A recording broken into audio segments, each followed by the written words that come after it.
அனைவருக்கும் வணக்கம்.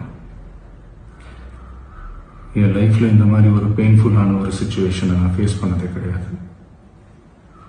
மனசு முழுக்க வலி வலி மட்டும்தான். இந்த சுற்றுப்பயணத்தில் என்னென்ன மக்கள் பார்க்க வராங்க, அதுக்கு ஒரே ஒரு காரணம் தான் அவங்க என் மேலே வச்சிருக்கிற அன்பும் பாசம். அந்த அன்புக்கும் பாசத்துக்கும் நான் எப்பவும் கடமைப்பட்டிருக்கிறேன்.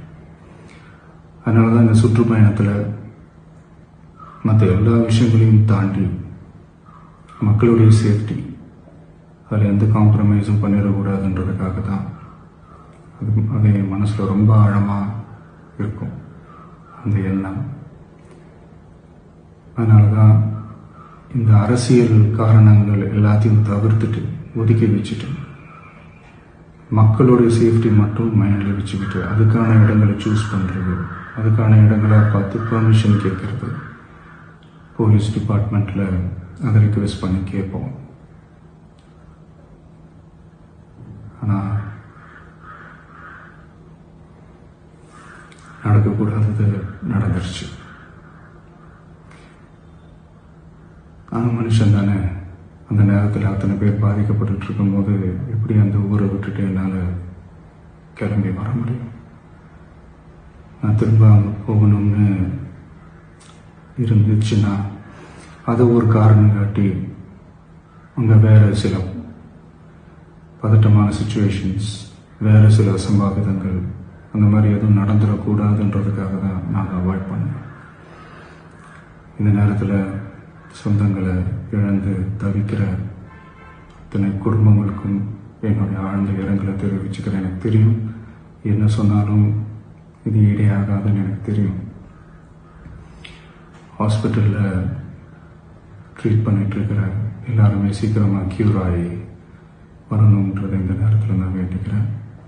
கூடிய சீக்கிரமே உங்கள் எல்லாரையும் நான் சந்திக்கிறேன்.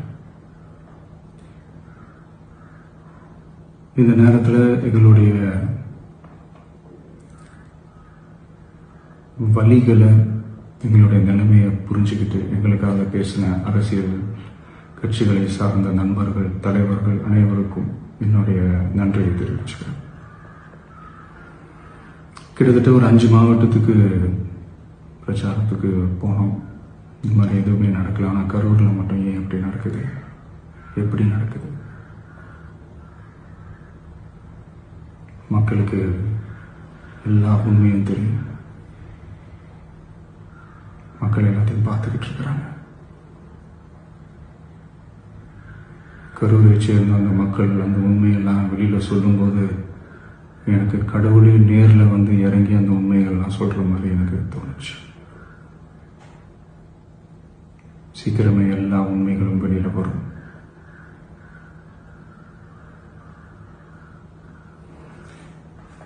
எங்களுக்கு தரப்பட்ட இடத்துல நாங்கள் போய் அந்த ஸ்பாட்டில் நின்று நாங்கள் பேசிட்டு வந்தோம். அதை தாண்டி எந்த தவறும் எங்கள் சைடில் நாங்கள் எதுவுமே செய்யலை. பட் இருந்தாலும் எங்கள் கட்சியை சேர்ந்த நிர்வாகிகள், தோழர்கள் மேலே எஃப்ஐஆர், அது மட்டும் இல்லை சோஷியல் மீடியாவை சேர்ந்த நண்பர்கள், தோழர்கள் அவங்க மேலே எஃப்ஐஆர்லாம் போட்டு இப்போ பிடிச்சிக்கிட்டு இருக்கிறாங்க.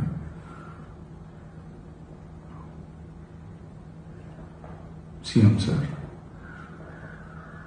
உங்களுக்கு ஏதாவது இந்த பழி வாங்கணும் அப்படின்ற எண்ணம் ஏதாவது இருந்துச்சுன்னா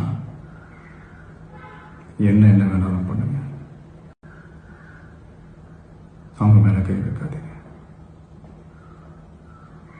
நான் ஒன்று வீட்டில் இருப்பேன், இல்லை நான் ஆஃபீஸில் இருப்பேன். என்ன வேணாலும் செய்யுங்க. நண்பர்களே, தோழர்களே, நம்மளோட அரசியல் பயணம் இன்னும் ஸ்ட்ராங்கராக, இன்னும் தைரியத்தோட கண்டினியூ ஆகும்.